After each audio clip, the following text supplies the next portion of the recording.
your hands up. Said go light. Work. We got a tournament coming up. Ben Roy, give me some ice. Call that Puerto Rican kid, the one that fights out of the bottom. If he's here in 20 minutes, he gets $200. You I'll fight him. You ever fought before? What's your name? Tommy. Hey, this guy sign a waiver? All good.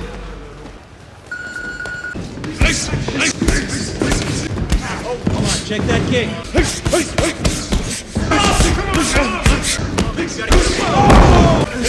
Get up! Let him take it back! Don't let him take it back! Don't give him your back! Cover up there! Cover up!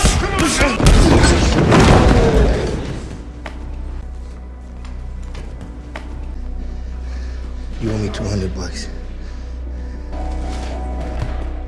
Isang hapon pagkatapos magsimba, umuwi si Paddy Conlon sa paghahanap ng katahimikan, ngunit pagdating niya sa kanyang bahay, ang nahanap niya ay si Tommy, ang naglayas niyang anak ilang taon na ang nakakalipas. Nang makita siya, hindi maproseso ni Paddy ang kanyang pagkabigla. Paddy Conlon. Man of priorities. And I figured why not have a belt with the old man? Si Tommy, na sinusubukang kumonekta makalipas ang maraming taon, ay nag-alok sa kanya ng inumin. Gayunpaman, tumanggi si Paddy, at sinabing 1,000 araw na siyang hindi umiinom ng alak. Sa halip, niyaya niya si Tommy sa kanyang bahay at nagtimpla ng kape. Sa loob, sinuri ni Tommy ang mga kupas na litrato.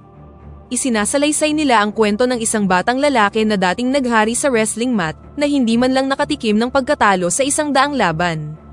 Ang isa pang larawan ay nagpapakita kay Brendan, ang kanyang kapatid, na ngayon ay isa ng tahimik na pamilyadong lalaki. Hindi na siya isang fighter, ngunit isang physics teacher na merong asawa at 2 anak na babae. Pagkatapos ay nakita ni Tommy ang isang imahe na nagpahinto sa kanya, ang kanyang ina, na matagal nang patay. Naalala niya ang kanyang kabataan kung saan mag-isa siyang nabuhay kasama ang kanyang may sakit na ina, habang si Patty naman ay mas pinili ang alak at buhay sa dagat kaysa sa kanila. I'm sorry, Tommy. Sa kabilang panig ng bayan, ipinagdiriwang ni Brendan ang kaarawan ng kanyang anak na babae. Ang kanyang asawa, si Tess, ay medyo naiinis sa kanya dahil sa paglampas sa budget ng pamilya para sa mga regalo. Ang pamilya ay kasalukuyang naghihikahos sa pera, at ang bigat ng responsibilidad ay bumagsak sa kanilang dalawa. Nang tapos na ang party, naghanda na si Tess para sa kanyang pangalawang shift sa isang pub, na iniwan si Brendan na in charge sa pagpapatulog sa mga babae. Samantala sa Colts Gym, ipinalabas ang isang MMA live report tungkol sa bilyonaryo na si JJ Riley, na nag-host ng MMA Super Bowl na pinangalan ng Sparta, isang winner-takes-all tournament na merong $5 million na premyo. Hindi nagtagal, pumasok si Tommy sa gym kung saan siya dating nagsanay, at kumuha ng monthly subscription. We're open at 7, lights out at 11. Doon, napansin niya ang poster tungkol sa Sparta tournament at plinanong sumali. Nang walang sinasayang na oras, sumabak na si Tommy sa pagsasanay. Sa mga oras ding yun, nasaksihan niya si Pete Grimes, na dinudurog ang bawat kalaban ng hindi man lang pinagpapawisan, at nagyabang tungkol dito. Ang may-ari ng gym, si Colt Boyd, ay nag-alok ng $200 sa sinumang makakatalo sa kanya. Nang marinig ito, lumapit si Tommy at nagboluntaryong labanan ang kanyang fighter, ngunit tinawanan lang siya ni Colt. Itinuri siya ng coach bilang isang walang ibabatbat na rookie, at sinabihan siyang magsimula sa punching bag. Nagtawanan ng ibang mga fighter, ngunit hindi dito nagpatinag si Tommy. Nang nahirapan ang coach na makahanap ng naaangkop na kalaban para kay Pete, Find me somebody. Get me Joe Bones. muling nagboluntaryo si Tommy. All I'm saying is that if you need somebody to help you, I'm happy to keep your boy warm for you. Nang humanga sa kanyang pagpupursige, sa wakas ay binigyan siya ng coach ng pagkakataon. Hey, this guy sign a waiver? All good. Nang pumasok na si Tommy sa ring, biglang tumahimik ang gym. Makalipas ang ilang sandali, naging malinaw na hindi siya ordinaryong newcomer. Si Tommy ay dating US Marine na biniyayaan ng lakas, stamina, at disiplina.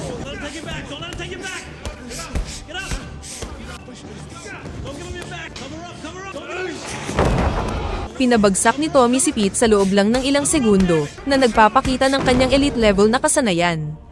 Isang manonood ang nag-record sa laban, in-upload ito sa YouTube, at kumalat ang video na parang wildfire. Pagkatapos ng laban, lumapit si Tommy kay Colt at hiningi ang $200 na kanyang pinangako. You owe me $200. Natulala ang karamihan sa manonood sa kung paano niya madaling natalo ang isang propesyonal na boksingero. Samantala, si Brendan, na nagtuturo ng physics sa paaralan, ay lubos na nagustuhan ng mga estudyante at tinawag siya na Mr. C. Ngunit pagkatapos ng klase, muli siyang bumalik sa katotohanan. Pumunta si Brendan sa bangko, na nagsabi sa kanya na late na siya sa pagbabayad ng mortgage. Ayon sa advisor, kailangan niyang isanla ang kanyang bahay para mabayaran ang heart transplant ng kanyang anak. Tila binaliwala ng advisor ang mahirap na sitwasyon ni Brendan, at sinabi sa kanya na meron na lang siyang 70 araw upang bayaran ang utang. Hindi ito magagawa ni Brendan, kaya iminungkahi ng advisor na mag-file siya ng bankruptcy o harapin ang foreclosure. Kalaunan ng gabing yun, si Paddy ay nanunood ng mga lumang video sa bahay, na lumalabas na mga clip ni Tommy noong bata pa siya. Nabasag ang katahimikan nang magpakita si Colt sa kanyang pintuan, naghahanap ng mga sagot sa nangyari kanina. Ipinaalam ni Colt na dinurog ni Tommy ang kanyang pinakamagaling na fighter at gusto nitong sumali sa Sparta tournament. They put a beating on the #1 middleweight contender in the world. Si Paddy, na walang pakialam sa mundo, ay sinabi lang kay Colt na kausapin niya mismo si Tommy at bumalik na sa panonood ng kanyang mga tape. Sa ibang lugar, si Brendan, na nagmamaneho ng sasakyan, ay nakatanggap ng tawag mula sa kanyang asawa. Gustong malaman ni Tess kung anong oras siya uuwi, at sumagot si Brendan na mag-a-apply siya ng trabaho bilang security guard sa isang club. Gayunpaman, ang lahat ng ito ay isa lang kasinungalingan. Pumasok si Brendan sa isang underground fight venue at nag-sign up para makilahok. Ayon sa promoter, makakakuha siya ng malaking pera kung mananalo siya sa 2 laban. Sa sandaling nagsimula na ang match, agad na itinumba ni Brendan ang kalaban gamit ang isang grappling move.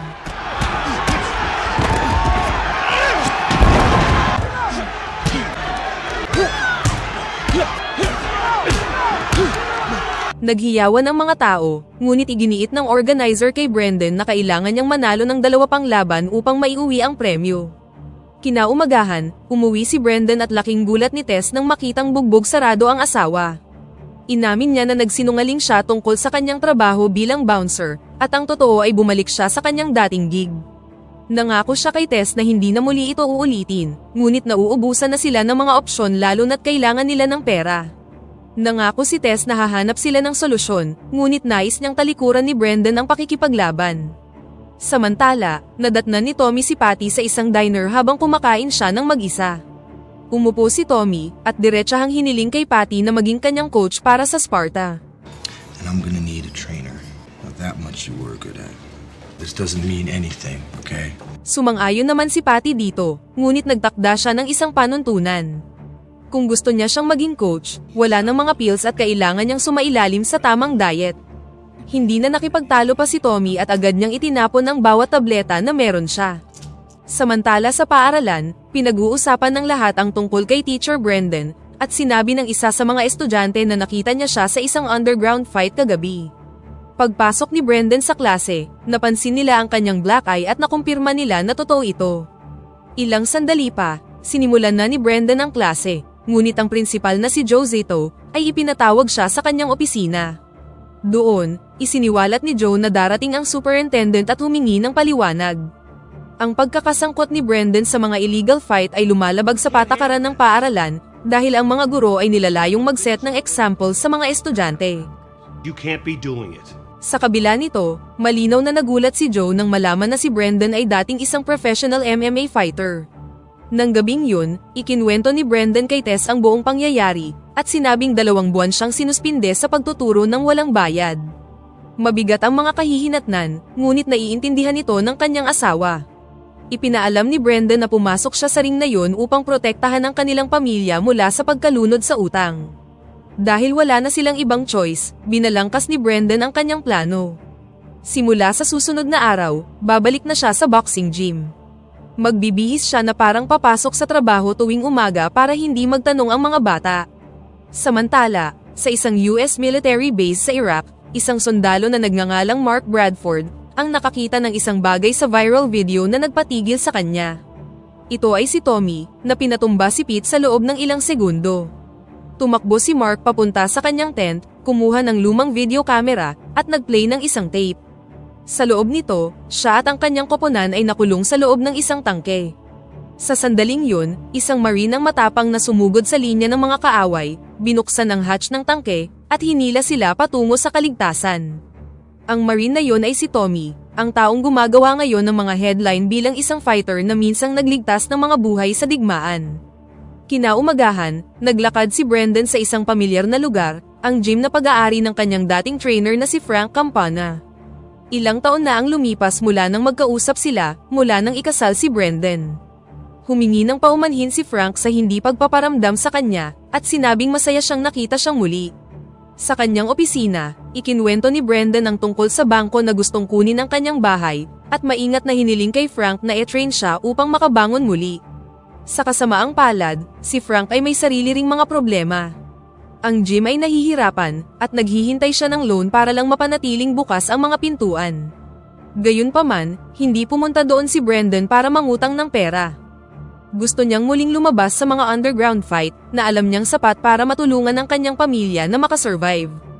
Agad namang sumang-ayon dito si Frank at hindi na rin siya pinabayad ng monthly subscription. Kinagabihan, binisita ni Patty si Brendan na hindi nasisiyahan na makita siya. Inamin ni Patty na ngayon ang ika-1,000 araw na hindi na siya umiinom at gusto lang niyang kumain sila ng magkasama, ngunit tinanggihan ito ni Brendan. 1,000 days sober today. I got wife and kids inside, and they're waiting for me, so I don't have time for whatever this is. Lumayo siya ngunit huminto nang sabihin ni Patty na nakabalik na si Tommy. Tommy's back. Ayon sa kanya, nasa bahay niya siya ngayon at magkasama silang nagsasanay. He doesn't say much, but he's just not that happy kid he was. Hindi makapaniwala si Brendan dahil walang nababanggit sa kanya si Tommy. Sa kabila nito, nagalit siya dahil nagsasanay sila na parang walang nangyari. Hiniling sa kanya ni Patty na patawarin siya at bigyan siya ng puwang sa kanyang puso. Ipinaalam ni Brendan na napatawad na niya siya, ngunit wala siyang tiwala sa kanya. I forgive you, but I do not trust you. I'm just asking you if you can find a little better space in your heart to forgive me. Nang wala nang ibang sasabihin pa, tumalikod na si Brendan. Kahit na tinalikuran, nanatili si Patty at tahimik na pinagmasdan ang kanyang mga apo mula sa malayo. Kinaumagahan, dumating si Tommy sa gym, at sinabi sa kanya ni Colt na siya at si Pete ay nakapasok sa Sparta tournament. Nang marinig ito, gumawa si Tommy ng isang tawag. Sa kabilang dulo ng linya ay si Pilar Fernandez, ang balo ng kanyang matalik na kaibigan na si Manny, na namatay sa labanan.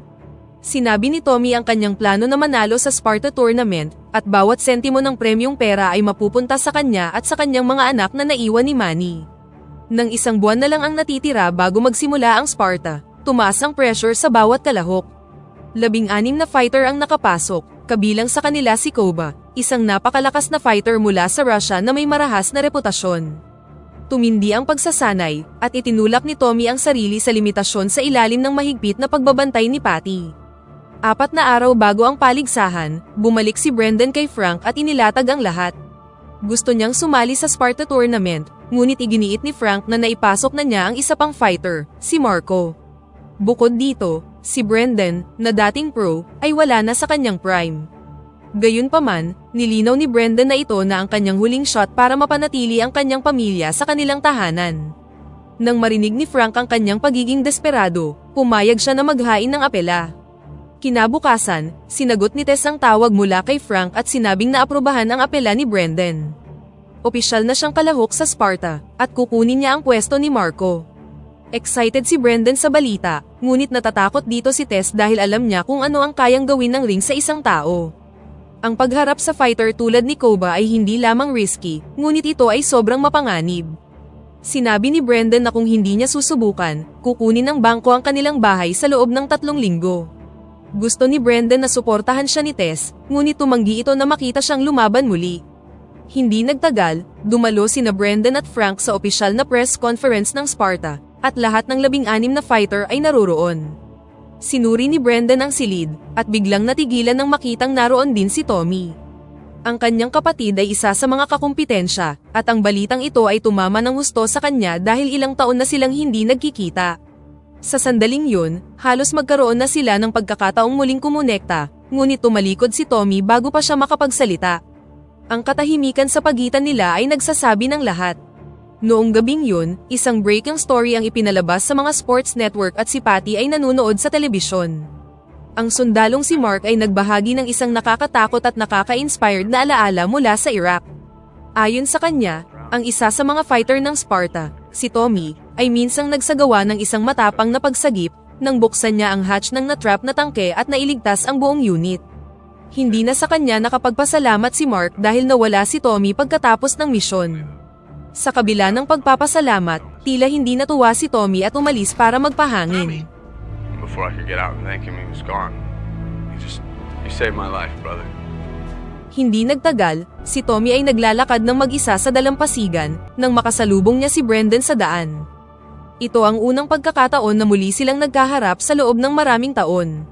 Nag-alok si Brendan na magkape sila, ngunit tinanggihan ng kanyang kapatid ang lahat at sinabing okay na siya rito.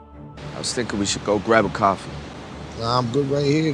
Ipinakita ni Brendan kay Tommy ang mga larawan ng kanyang pamilya, ngunit pinatigil siya nito. So I'm gonna look at pictures of people I don't know. I'm your brother, man. Sa sandaling yun, ibinunyag ni Tommy ang tungkol sa sakit na pinasan niya, kung paano umalis si Brendan pagkatapos ng pagkamatay ng kanilang ina, at mas pinili ang bagong buhay kasama si Tess sa halip na manatili sa kanya. Sinubukan ni Brendan na ipaliwanag na hindi siya tumigil sa pag-aalaga, ngunit ang distansya sa pagitan nila ay malinaw. I didn't even know she was sick. You were supposed to stick to the plan. You were supposed to come with us. You leave, you get the opposite. You had no right to keep that from me. That was not your decision to make. You're full of shit.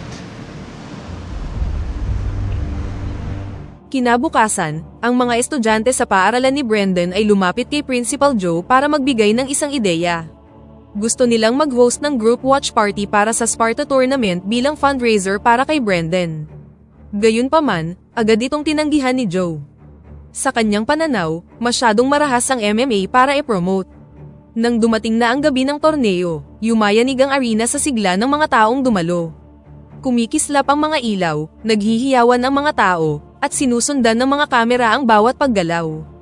Ang opening fight ay sa pagitan ni Tommy laban kay Barbosa, isang bihasang fighter mula sa France.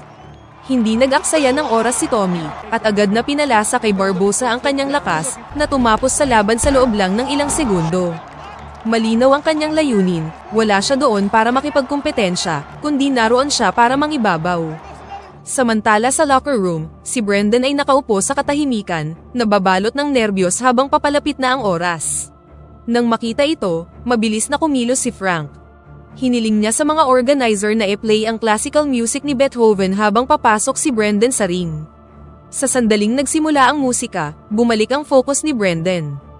Ang kalaban ni Brendan ay si Midnight Orlando, na kilala sa kanyang mga knockout punch at walang humpay na pressure.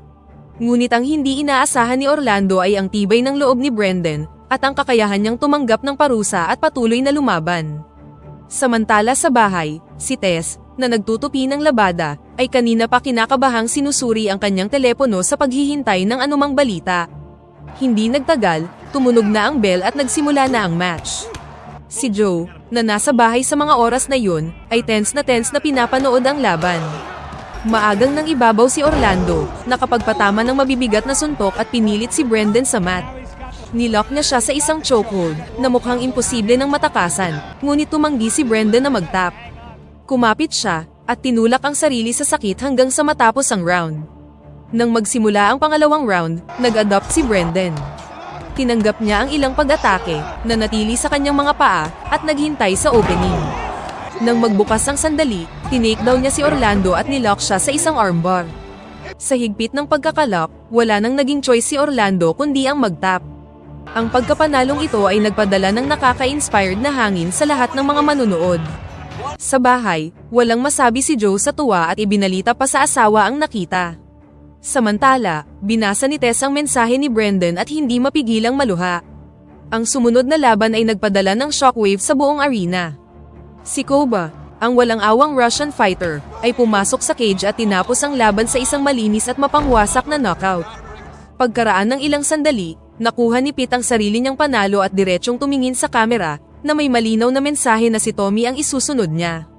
Sa sunod na match, muling pumasok si Brendan sa cage, at sa pagkakataong ito ay makikipaglaban siya para sa isang spot sa semifinals. Nanatili siyang kalmado, at umasa sa kanyang lakas sa grappling.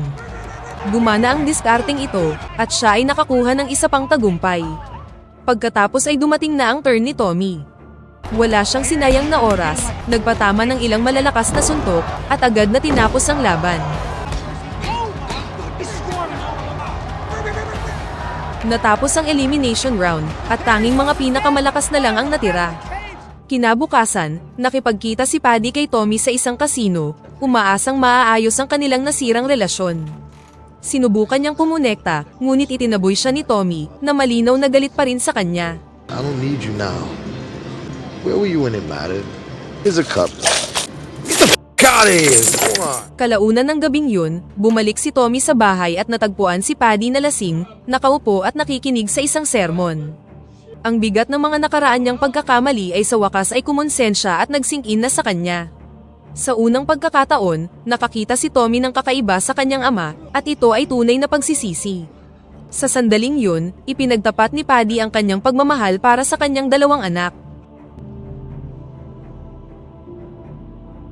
Hindi nagtagal, dumating na ang semi-final fights. Sa unang match, pumasok si Tommy sa cage laban kay Pete, na malinaw na naghahanap ng paghihiganti. Gayunpaman, hindi siya nagkaroon ng pagkakataon dahil sa sandaling tumunog ang bell, umatake si Tommy ng may bilis at lakas, na pinabagsak si Pete at pinilit siyang sumuko sa loob ng ilang segundo.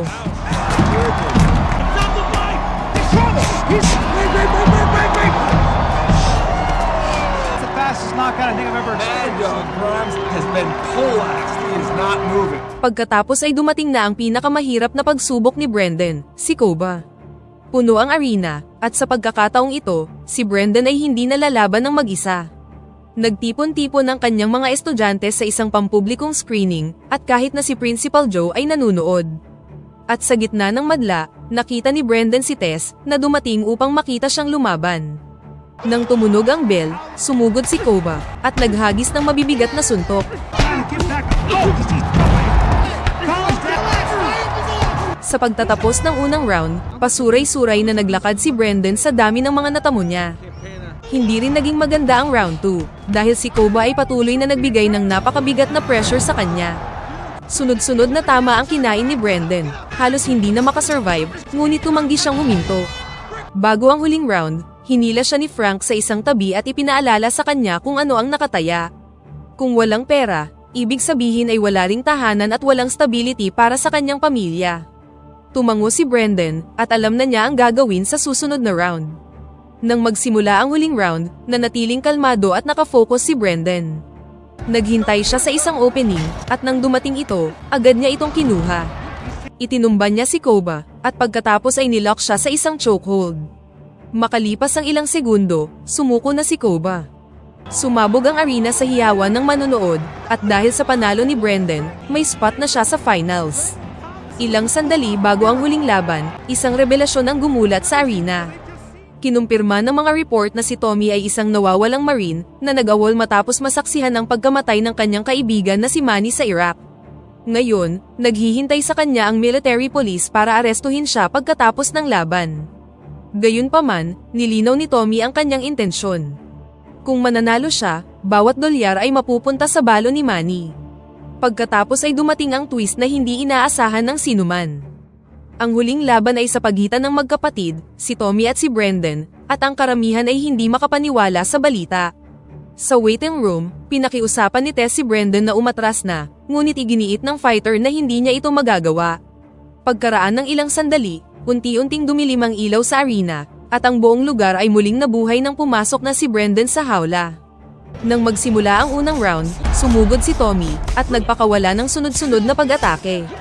Walang oras si Brendan para lumaban, at ang tanging nagawa niya ay kumapit.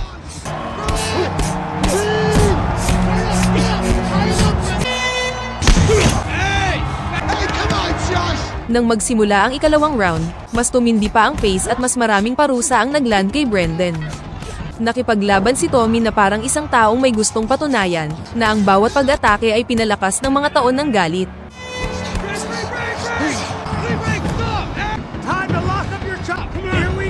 Sa ikatlong round, sa wakas ay natagpuan ni Brendan ang kanyang sandali. Hinawakan niya ang braso ni Tommy at nilock siya sa isang armbar. Gayunpaman, tumanggi si Tommy na mag-tap, kaya walang choice si Brendan kundi laksan ang pressure hanggang sa ma-dislocate ang balikat, bago natapos ang round. Napasigaw si Tommy sa sakit, ngunit nang tanungin kung kaya pa ba niyang magpatuloy, hindi siya nagdalawang isip. Wala pang balak si Tommy na sumuko, at nagsimula ang round 4 ng may pag-aalinlangan. Ayaw nang magpatuloy pa ni Brendan, at iginiit na ayaw niyang patuloy na saktan ang kanyang kapatid. Hinimok niya si Tommy na huminto, ngunit tumanggi siya. Nang walang ibang pagpipilian, si Brendan ay muling naglunsad ng pag-atake. Natapos ang round na halos hindi na makatayo ang dalawang lalaki, bugbog at sugatan, at para bang nasira rin sila hindi lang dahil sa laban kundi dahil sa mas malalim pang dahilan. Ilang sandali pa, dumating na ang ikalima at huling round. Si Tommy, nasugatan at pagod na pagod, ay hindi na kayang makasabay pa. Isinara ni Brendan ang distansya, itinumba si Tommy, at nilock siya sa isang chokehold. Malinaw na ang magiging resulta, ngunit tumanggi pa rin si Tommy na sumuko. Sa sandaling yun, lumapit si Brendan at bumulong ng ilang tahimik na salita na mas masakit pa kaysa sa anumang suntok. Sinabi niya kay Tommy na mahal niya siya. Ang mga salitang ito ay tumagos sa kalooban ni Tommy sa paraang hindi kayang gawin ng mga suntok. Natigilan si Tommy, at kalaunan ay nag-tap out na rin siya. Ang arena ay sumabog sa sigawan at palakpakan ng mga tao. Nanalo si Brendan sa torneo, ngunit higit pa roon, may mas malalim na bagay ang gumaling. Sa sideline, pinanood sila ni Paddy na may luha sa mga mata, puno ng pagmamalaki at ginhawa. Ang kanyang mga anak na lalaki, na minsang nagkahiwalay, ay sa wakas ay nakauwi na sa isa't isa. Ilang sandali pa, tinulungan ni Brendan si Tommy na makabalik sa kanyang mga paa, at inalalayan siya habang sabay silang lumalabas ng cage. Tapos na ang laban, ngunit may mas mahalagang bagay ang naibalik at naayos, at dito na nagtatapos ang pelikula. Pakipindot naman ang like button kung nagustuhan mo ang pelikula, at kung hindi naman, pindutin mo ng 2 beses ang dislike button para lang makasiguro.